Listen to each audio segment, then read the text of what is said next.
Fala aí, galera, tudo bem? Hoje nós vamos começar a falar desse momento aí da história do Brasil em que não mais o governo de Portugal está controlando, administrando, tomando conta aqui do Brasil. O primeiro momento em que o Brasil é administrado por alguém que está aqui, por alguém que não tem mais vínculo com Portugal, conquanto seja um português. E esse processo aí, a transição da colônia portuguesa para uma nação independente, começa lá com as questões, as guerras, a administração de Napoleão na Europa. E de Napoleão a gente consegue chegar aqui à independência.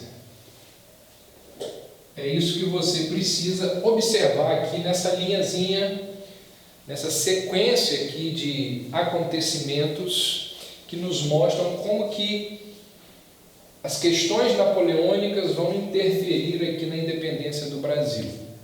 Lembra lá, Napoleão, filho da Revolução, ele controla a Europa, ele toma conta ali daquele continente, ele expande, ele faz com que a dominação do seu país chegue em outras nações, ele cria um império, e ele não consegue controlar uma única nação, que você já sabe qual é, a Inglaterra. Isso se dá pelo fato de que a Inglaterra é uma ilha.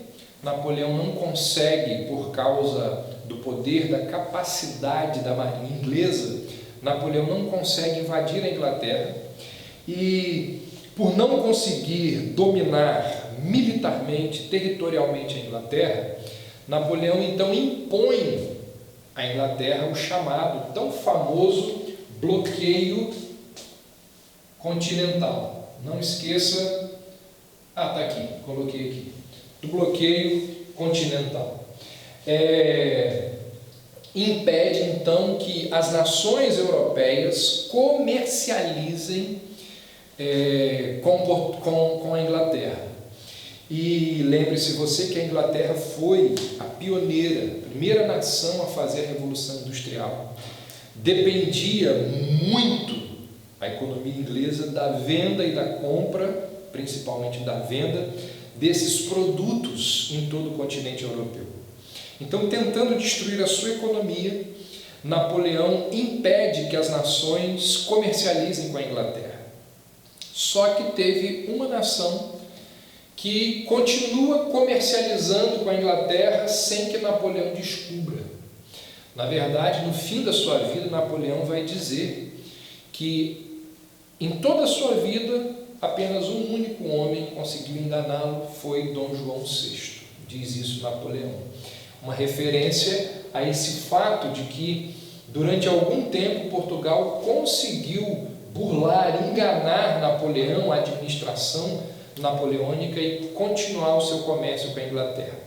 Quando Napoleão descobre isso, ele vem com tudo para cima de Portugal, coloca lá um dos maiores, se não o maior general dele, Junot, para entrar em terras portuguesas com o objetivo de apanhar Dom João.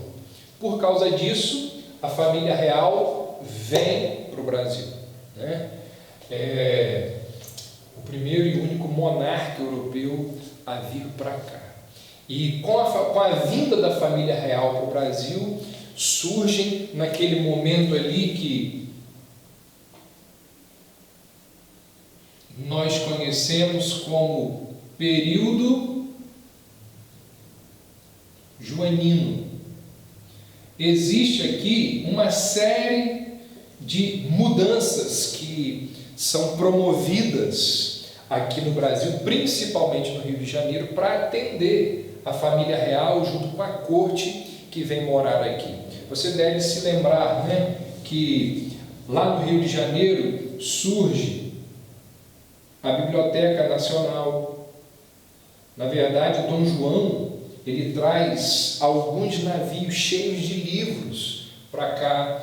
Você tem aqui a criação do Banco do Brasil, a criação da imprensa e uma série de outras situações que ocorrem aqui na cidade do Rio de Janeiro, nesse momento aí, para servir a corte que aqui está.